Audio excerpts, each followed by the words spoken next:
Date with a Debut is recorded and produced on Awabakal Country. Always was, always will be, Aboriginal land.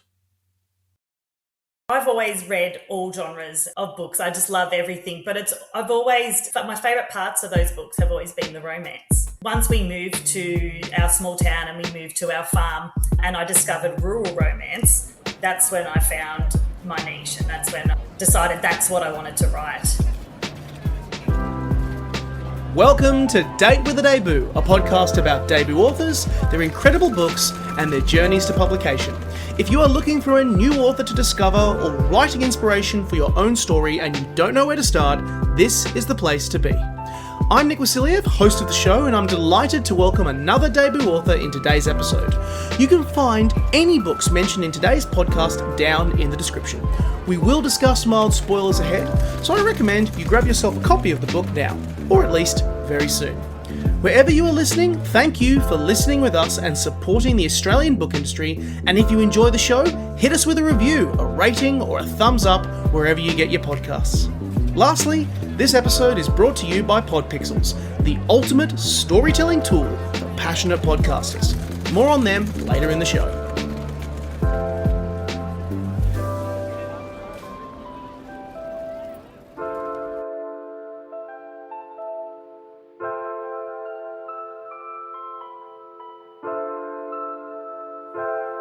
Hello everyone, it's Date with a Debut time. Nick Wasiliev here on beautiful Awabakal Country, and for today's episode we dive once again back into the world of rural romance. For today, I'm joined by fellow country dweller, obsessive reader, basketball player, indoor plant lover, enjoyer of yoga, Emerald Award winner, and cohabiter on a farm surrounded by boys with her husband and two children, Leearna Shaw. She's landed a 2-book deal with Allen and Unwin, of which her first rural romance novel, A Farm in Golden Clouds, comes out in just under 2 weeks at the time while we're recording. But for you, dear listener, it's going to be out in the world right now.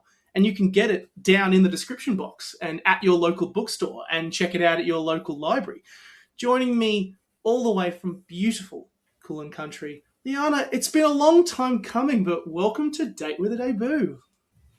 Thank you so much for having me. What an intro. I know, it's fun to chat with authors leading into this, and you and I have kind of been, we were just saying beforehand off air that we were intermittently speaking since June 2025 after a certain Holly Brunbauer introduced us to each other. Now, because we have the benefit of foresight before your book comes out, how does it feel to have your baby about to go out into the world soon? How does it feel? How are we feeling? How are the nerves? The nerves are definitely there, but I think that, as you said, the journey has been so long that the excitement is just taking over now. I'm ready. I'm ready for the book to be out there, but there's definitely a little bit of nerves, a little bit terrified. But no, it's mainly excitement, and I'm just ready to get it out there and share this story with the world that I've had by myself for 6 years.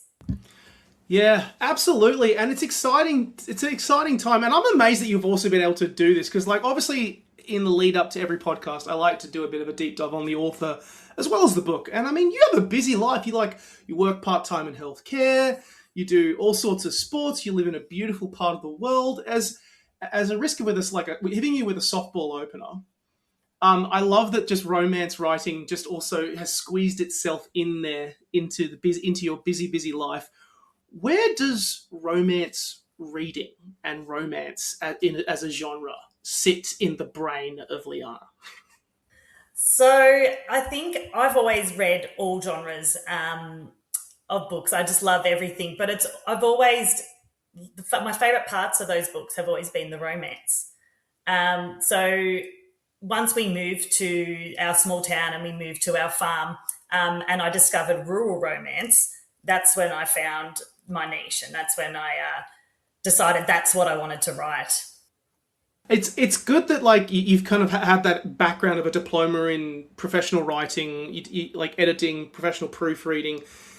off the back of that, as a risk of too technical a question, what in your opinion then, now that you've kind of found your niche, what is the trick to a perfect rural romance, in your opinion? Wow, that's a big question. I'm sorry. I think the main thing, throwing me in the deep end early here, I think it's just a combination of everything. I mean, you need to have the setting. The setting is what separates rural romance from contemporary romance, and the setting has to play a role in the story. It has to be a character. It has to either help or hinder the character.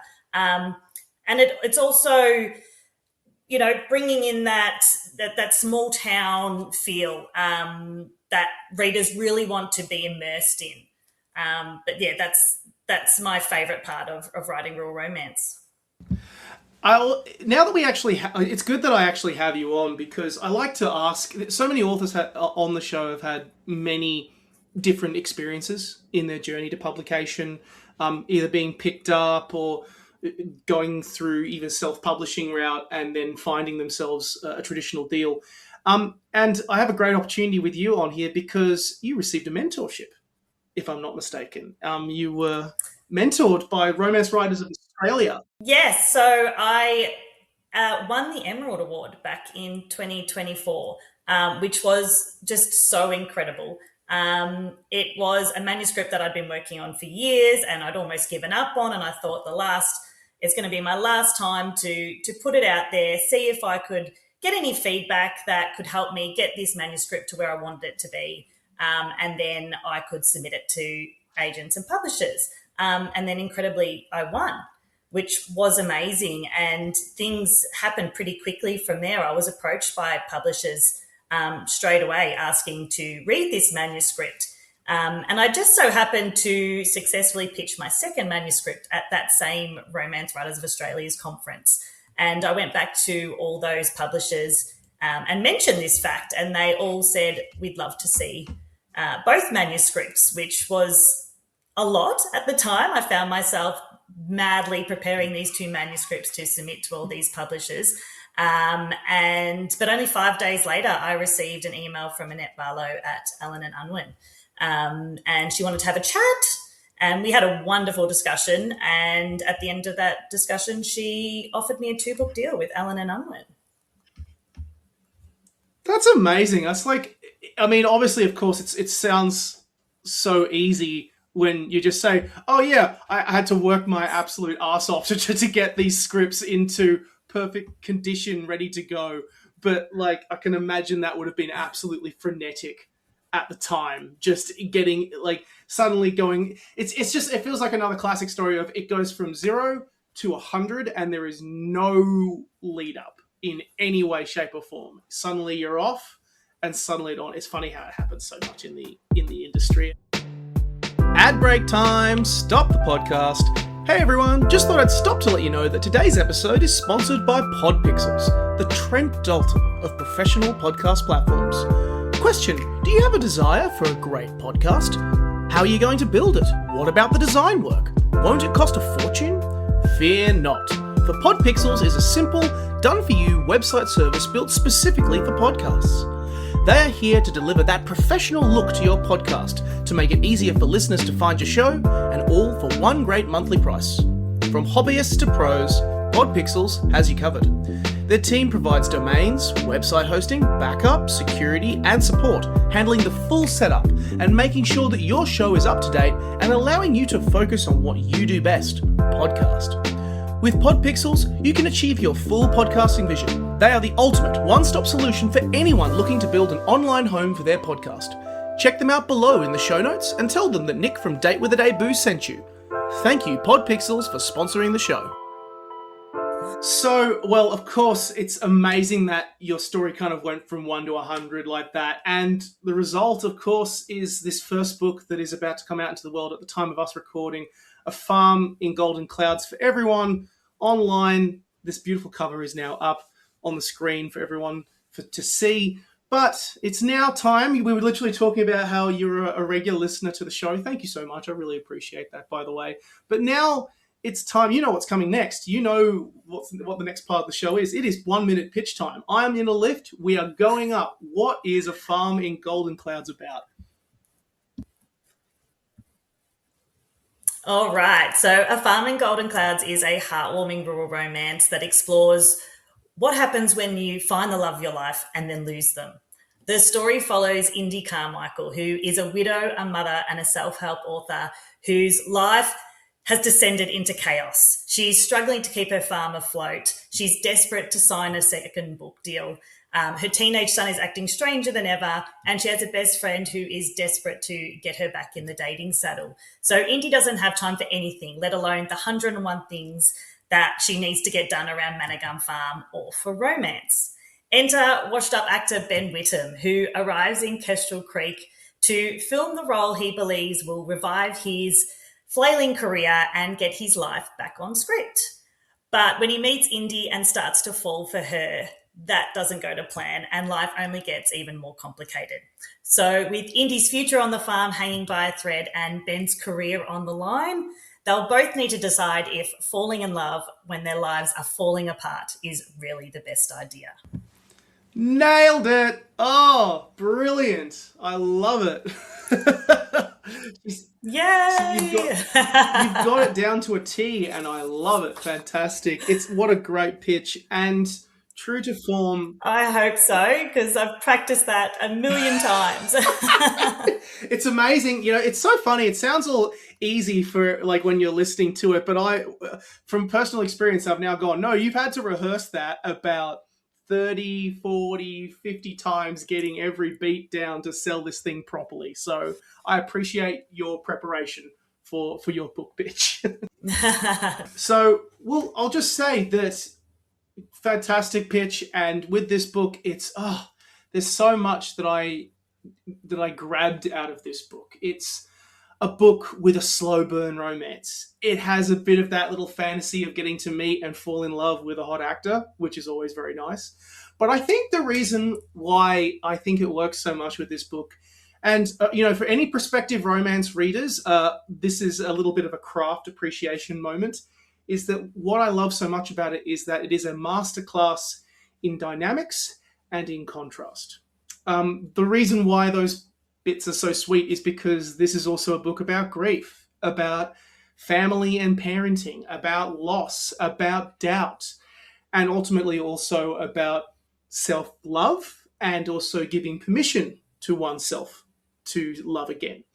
I don't actually have a question here, but from a craftsman perspective, it's just something I want to tip my hat to you on. Thank you so much. No, it was definitely something that I wanted to explore, that the different ways in which people cope with loss and deal with grief. And I really wanted that as also that contrast with two people from vastly different lives and how they can come together. And even though they've had two very different experiences, how they can find that common ground and that common future together. Yeah, absolutely.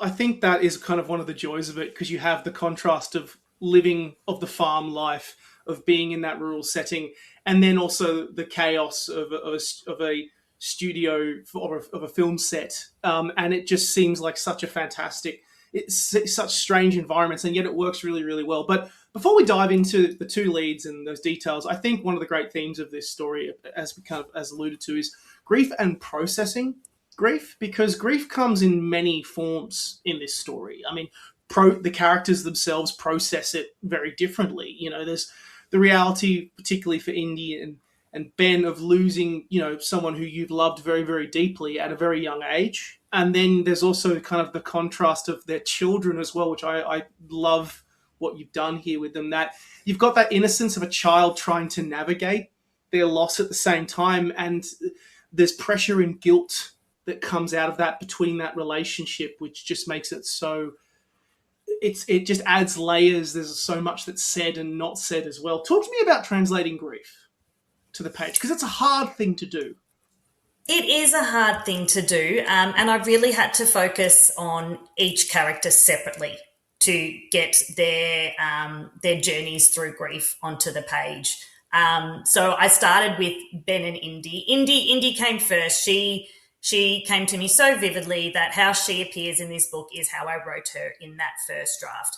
And her grief is very much based on my own experience, which I didn't lose my husband, but that's what gave me the inspiration for this book, is that my husband had a close call with a bit of machinery on our farm only a few weeks after we moved in. And I was actually watching at the time, and seeing him almost lose his life was that punch in the gut moment that got me thinking, what if I lost him and I was left all alone with, this farm and all the animals and my 2 kids on our own? And so her journey was, it came out quite organically from that question. Ben was a little bit harder. I really had to dig deep into how he dealt with losing his wife compared to how Indy dealt. But he really, he decided to throw himself into work after losing his wife, and then he burned out and completely shut down and built up his walls. Whereas, Indy, she didn't get a chance to sort of shut down. She's had to go and get up every single morning and work on that farm. So she actually hasn't even had time to process that grief. But yeah, and I think coming back to Ben when he arrives back in Kestrel Creek, he has that hope that, maybe I can move on here. But he's built his walls so high, and then coming back to the area that he was filming in after he lost his first wife only sets off those old emotions and those old scars. And then that's how these two are basically dealing with their grief when they cross paths.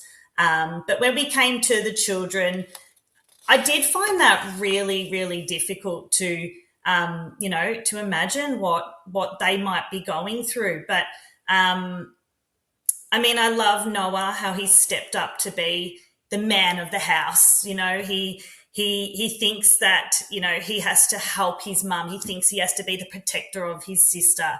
And, he's still very confused and conflicted over the death of his father. And the only way he knows how to deal with this is to step up and try and, make everything and fix everything for his mum, even though Indy doesn't want him to. Whereas little Ollie, I call her the free range kid. She outwardly, she's, precocious, she's confident.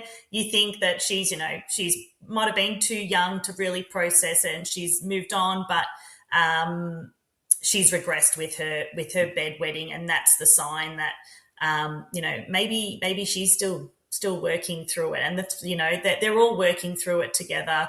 And then we come to Will, who was the youngest. He doesn't remember his mother. He was too young. He has fragments, but he was probably too young to remember his mum when she passed away.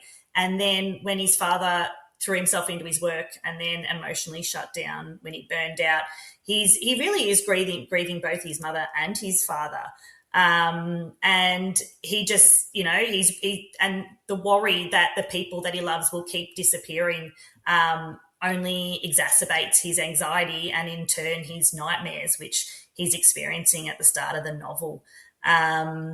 But yeah, it was definitely getting into the heads of each of these characters and exploring their journey separately, and then working out how I can bring them all together on the page and how they would react to what is happening in the story. That's a great answer to that question. I will say off the bat, particularly with Noah, I really gravitated to him personally. Maybe I found a bit of a similarity as well in terms of it was such a blokey response to you just do it when you're trying to process your grief, because Ben and Noah in a weird way they try to step up into it, but they do it in different ways. Because Ben is someone who deeply loves and cares for Will, but he throws himself into his work to try and be that. Yes, he's an actor. He acts to support his family. And Noah's in a kind of similar place, but it also, as you kind of correctly allude to, it doesn't. It helps you do the day-to-day, but you can't process in that scenario, which makes it. Yeah, I found myself really getting quite protective of Noah. I was like, no, just.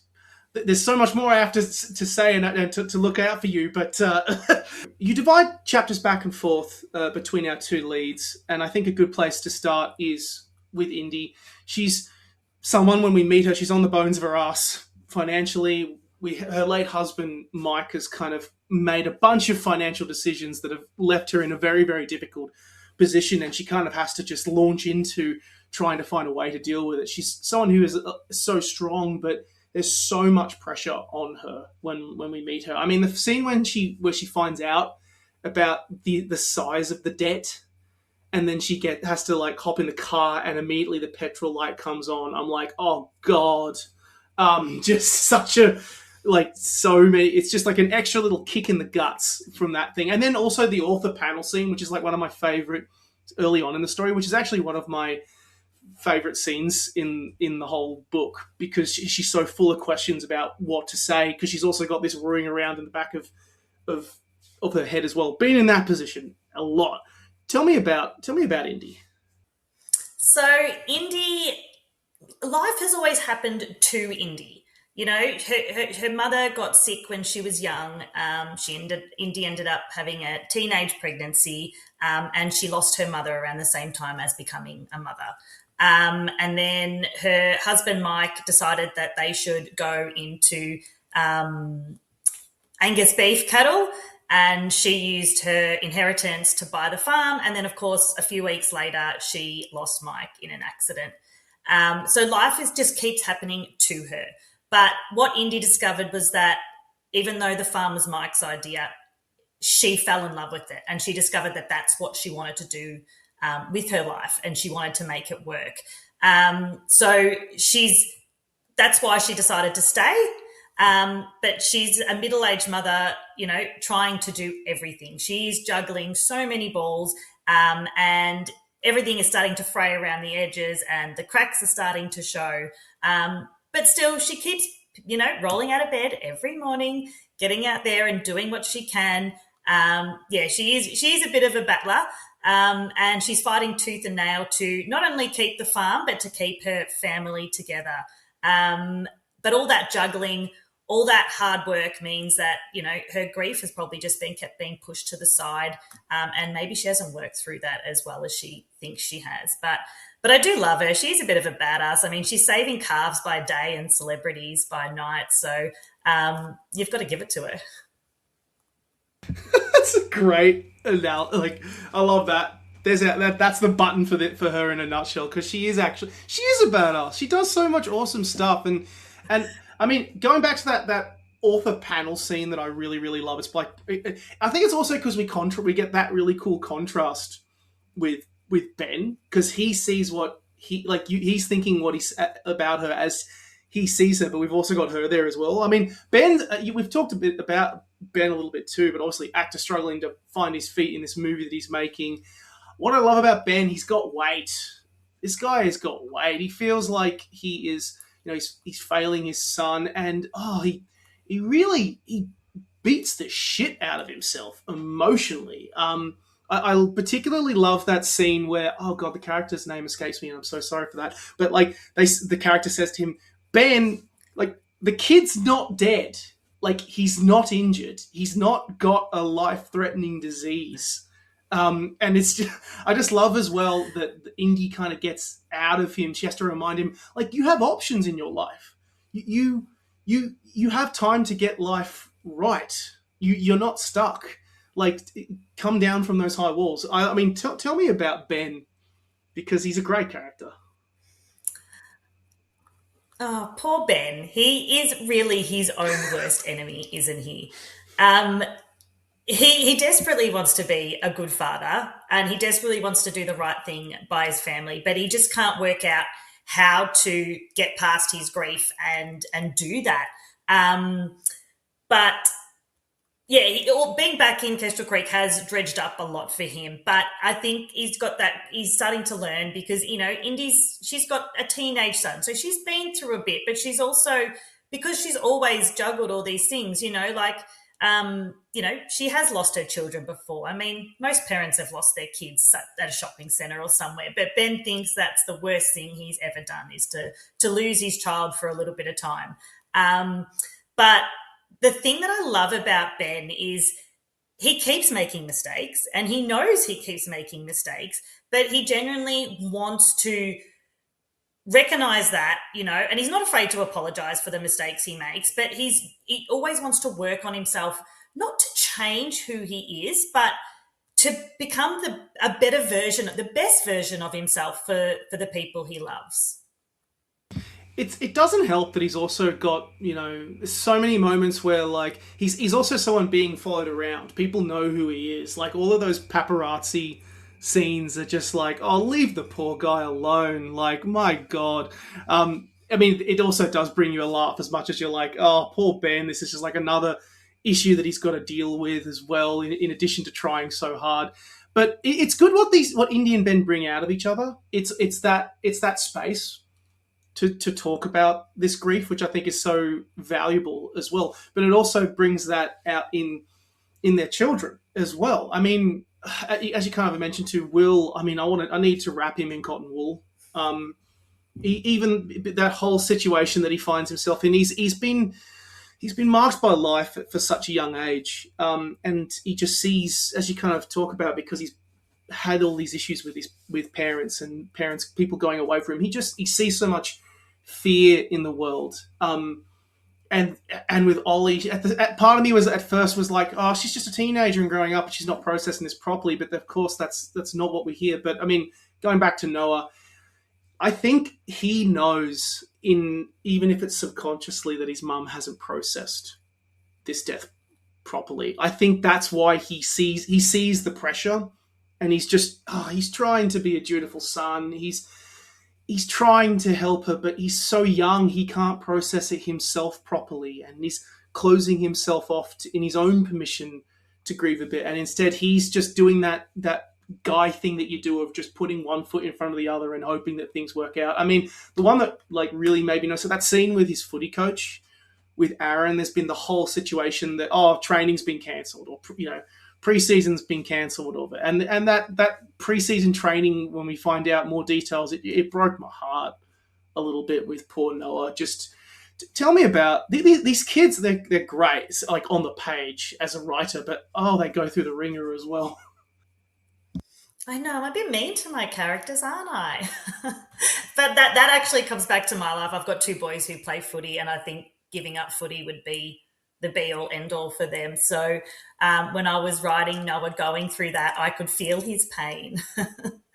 But no, I really wanted to show the contrast of, the different ways in which they grieve, and the ways in which they show each other how they might be able to get past it. It's, it's like just, I had all these ideas just crisscrossing on the page, and, I wanted Indy, at the start of the novel, Indy looks like she's processed it, she's moving on, she's got her life, it's chaos, but it's moving, whereas Ben's in this type of stasis and hasn't been able to crawl out of this hole of grief that he's in. And then I wanted to show how, that changes across the novel, and maybe Ben is learning how he can emerge from this grief. And, you don't move on from loss like that, but there is more to life, and he's starting to realize that, whereas Indy's starting to realize that, okay, maybe she needs to stop, maybe she needs to process what she's been through. And that contrast of, throughout the novel of where they are in that process of grief. And the kids too, like, it's something that they'll carry for the rest of their lives. And, I did feel really bad torturing these poor kids, but it also, I really did want to show that, loss is a part of life, and it doesn't mean that it has to end there. There is more life, there is more love, and it doesn't mean we forget the people that we've lost, but we can honour them by, living the lives they would have wanted us to live. Yes, absolutely. I think it's good. This is also brought home really well by some of the great support characters around this makeshift family. I mean, Carlene, like, just such a valuable friend. She's doing that thing that, when your friends are struggling in the country, and you just pop in. You do that thing where you just pop in and just check on them. She's brilliant at that. I mean, even you also see the consequences of not moving on, because there's that whole situation, even talking about Amelia, co-star of this budget film, that Ben is struggling to find chemistry with for such a long period of the shoot. But I mean, there's an additional character that I really want to shout out, which is a strange one to do, but I'm going to do it anyway, which is actually Mana Gum Farm itself. It feels like a bit of a character as well. You can see why there. Yes, it's hard and it's difficult to work on a farm, but there's a lot of love in there, which is it comes through in Indy by her actions. And I love how Ben also describes it as a living. This is a living, breathing thing. It's not just a place. It's a place that has a lot of life in it. I mean, I love the scene with the birth of the calf. Brought back a lot of memories for me growing up on a farm. Except for me, it was foals and not calves, but it still brought me back. But like, talk to me about Managum Farm, because I mean, there's a lot of love in this place, despite the sadness and the grief that has been there. So Managum Farm, I was inspired by when I did move to our farm. We only ever had 2 cows, and they're now happily at my neighbour's house, best friends with a donkey, because we just didn't have the property for them. And now we have a heap of sheep, but cows, I'm definitely not a cow person. So I don't know why I ended up writing about cows, but no, Managum Farm, I definitely wanted it to be a character in itself. It is the reason why Indy battles every single day. She just loves it. She just loves being outside. She loves the cattle. She loves that life, and that's where she sees herself. So that's why she, rolls out of bed every day despite everything that's going on, and fights tooth and nail to keep it. Whereas when Ben arrives on Managum Farm, it's a bit of a wake-up call because, farm life, there is no control. It's things happen, nature happens. And you can't control any of it, but you've just got to roll with the punches. And that's a bit of an eye-opener for Ben, that he starts to realise maybe he needs to, let go a little bit and not worry so much about what's going to happen in the future, and let life happen. It's a great thing that a farm can do. I think it provides presence.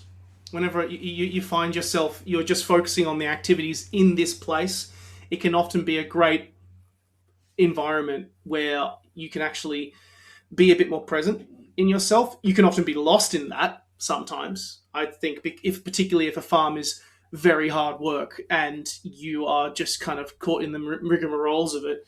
But even getting, I think that perspective as well that Ben brings may, in a way, also helps Indy to look at it differently too, because it's just, he learns so much from being in this particular environment. Again, it brings out something wonderful in their relationship, I think. Yeah, 100%. Some of my favourite scenes are the ones where they're both at the farm, and there's a reason why they sort of, act on their feelings when they're near Managum Farm. So I definitely wanted Managum Farm to be that character that, both makes it hard for them to be together, but also brings them together. Absolutely. So, I mean, we won't go into spoilers of the ending. For everyone who is listening to this podcast, go buy the book or go read it wherever you can.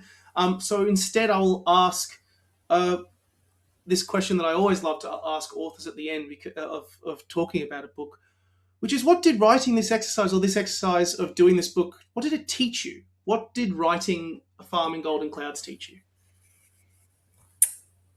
It taught me that I could actually do this, that I might be able to make, it as a writer. It taught me, I wrote this book 6 years ago, and it wasn't my first manuscript. I had written, I'm going to say 5 or 6 or so before this, but this was the one I wrote when I thought, I might actually be able to do this, and this might be the one that turns me into an author and helps me achieve my dream of being able to do this.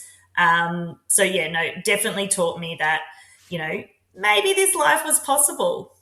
That's a great lesson to take from doing this exercise, and it's also really nice to know that not only did this book come out of that exercise, but now, I mean, I usually like to ask the question, what's next? But we know there's another book coming in 2027. Another story came out of this, which is very, very exciting. Out of curiosity, is is this a standalone? Out of curiosity, this next book, or are we done? Or are we going to see more of these characters? No, it's a stand. I would love to write. I'm actually quite depressed that I'm done with Indian Ben. I've loved being in this world, but book 2 is a standalone.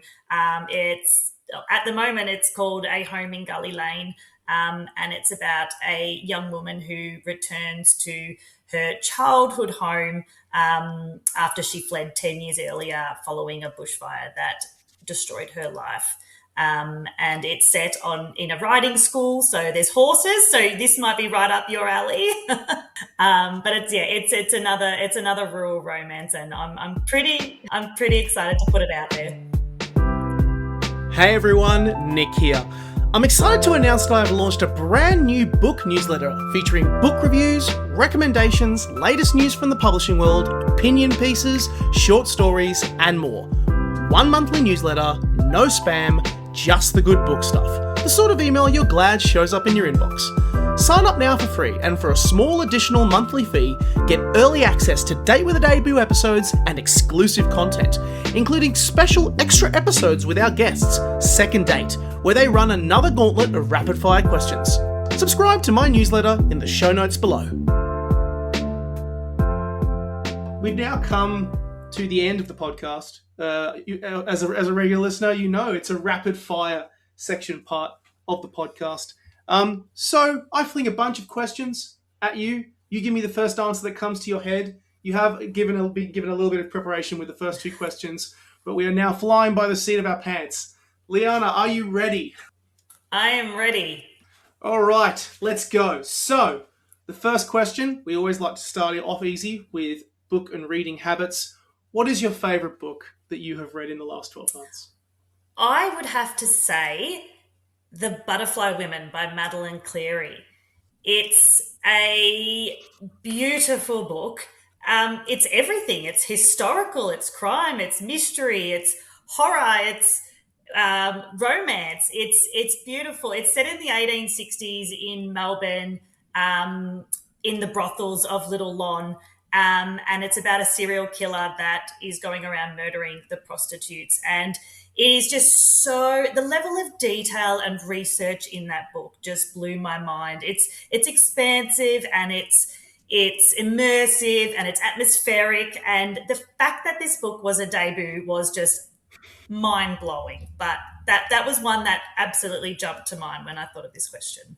Oh, Madeline Cleary. She is a queen. I mean, got to chat with her on the show. Love the book. One of my favourite books of last year. It's so good. Joanna is one of my absolute favourite characters from the last 12 months. If you can have a favourite character from the last 12, maybe I should make that a question. But she's absolutely brilliant. Do you know that? Do you know there's also you can actually do a tour now following the Butterfly Women in Melbourne? I need to do this tour. Me too. Actually following the historical events. Let's do it. What is your favourite debut? I feel like you've already gotten that one here, but what's your favourite debut novel that you have ever read? Oh, I think because it's fresh in my mind, but this debut won every writing award there was in the 2023-2024. It just felt like it was winning awards all the time. And that was Better Than the Real Thing by Brooke Crawford. And it's, it's a contemporary romance. It's a celebrity romance. So, I love that bit because that's part of my book too. But it delves into a woman who is about to turn 40 and her life has imploded, and she discovers a diary that belongs to a celebrity. And there's something in there that he doesn't want that to come out. So he asks her to fly over to return it to him. And everything goes from there. But it's just so warm. It's so tender. Her writing is beautiful. And I think maybe, it's only just come out last December, so it'll still be in shops. So make sure you go out and get a copy. But Mo and Netta are still one of my favourite fictional characters. Oh, that's a good answer. To be honest, that's actually that's a blind spot for me. So I'm probably going to have to add that book to my TBR. Oh, poor me. I have to read more. Oh, man. So, next question. What is the best beverage in your opinion, to read with? Oh, wine. Absolutely. There's nothing better than a Sav or a Pinot while you're on the couch in your pajamas. Um, yeah, just reading a book and enjoying a good wine, definitely. Do you have a favourite word? A favorite word. I will have to stick on brand here and say eucalyptus. It's just such a beautiful word. It's so evocative, so immersive. I mean, you say eucalyptus, and immediately you're either standing in a forest or you're in your nan's kitchen with, one of those really, really hard eucalyptus lollies, or you've just come off your bike and your mum's drenched you in this eucalyptus scented antiseptic. But particularly for me, it's basically home. Like, I come home after a hard day and I get out of the car and I just smell eucalyptus, and it's like I can just breathe easy and just get on with my day. It's also got so many nice parts to it as well. It's not just the fact that eucalyptus trees are beautiful, and it's not just the fact that, there's a bit of a Aussiness to it. It's just a nice word. There's parts to it as well. It just feels like, oh, calming. It is. I don't think I've ever spelt it correctly the first time, though. It's like one of those ones where, like, you when you were younger, you tip it, you always trip it up, and then you start to overthink it, and then it gets even worse. Thank God for autocorrect. Love it. There's some speaking of autocorrect and dealing with stuff, there's some outstanding paparazzi garbage in this story. And as much as it all causes all sorts of trouble for our characters, do you have a paparazzi go-to read? A paparazzi go-to read, as in like a magazine? Yeah, like, just, is there something where, like, I need something silly to read? I know it's low calorie, but I just need to read it just because it's entertaining. Oh, I still love the old school magazines like the Woman's Day and the New Idea. And like, one of my dreams is to open that magazine and see my book in there.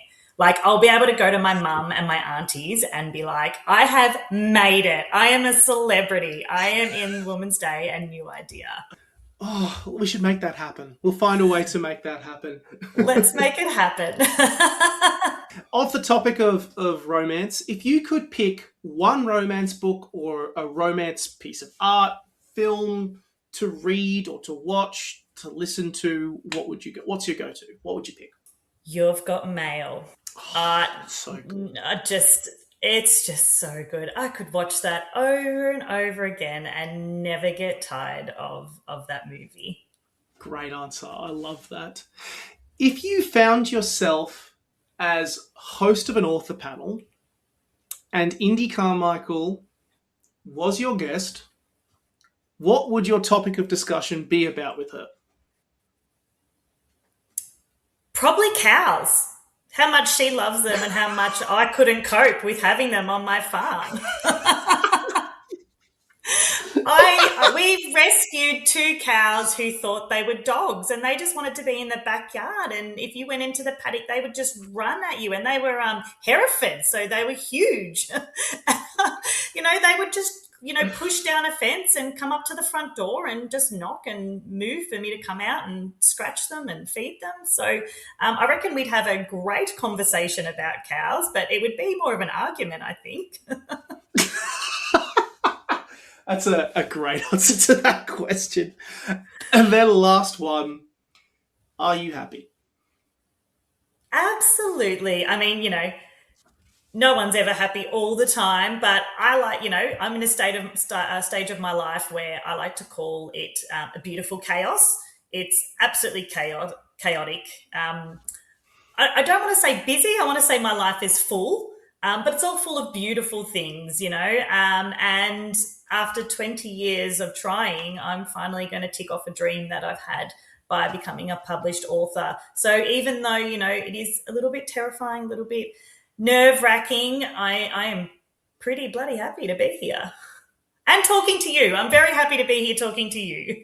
That's very, very sweet of you. I really appreciate that. And the good thing for me is I get to enjoy your achievement as well, because I get to read this book and enjoy it, and it's amazing. And so for everyone listening, you can go and check out A Farm in Golden Clouds. It's published by Alan and Unwin. You can check it out in the description. Check it out at your local library. If you've also enjoyed our chat, you can also check out an exclusive second show that we are literally about to record straight after the ending of this, called Second Date, where I chat with Leearna about more of her reading habits. You can check it out now by signing up to my new newsletter with links of that in the description as well.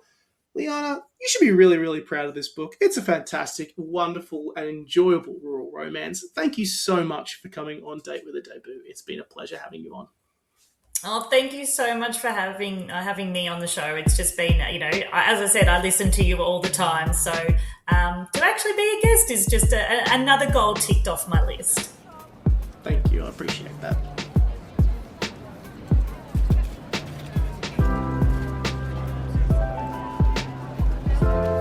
Thank you for listening to today's episode of Date with a Debut, and for listening to the Words and Nerds channel. You can buy all books mentioned in today's episode down in the description box, and if you enjoyed the show, drop us a review, leave us 5 stars or a thumbs up wherever you get your podcasts. If you want to hear episodes when they drop, be sure to subscribe to Words and Nerds, or you can subscribe to Date with a Debut on Podbean to hear the latest episodes as they drop. This episode was edited and produced by myself, Nick Wasiliev. Additional production credits to Dani V from Words and Nerds, music by Sakura HZ, and thanks to the publishers and authors who make this show possible. This show is sponsored by Podpixels. Date with a Debut is a Words and Nerds and Breathe Art podcast co-production, recorded and edited on the lands of the Awabakal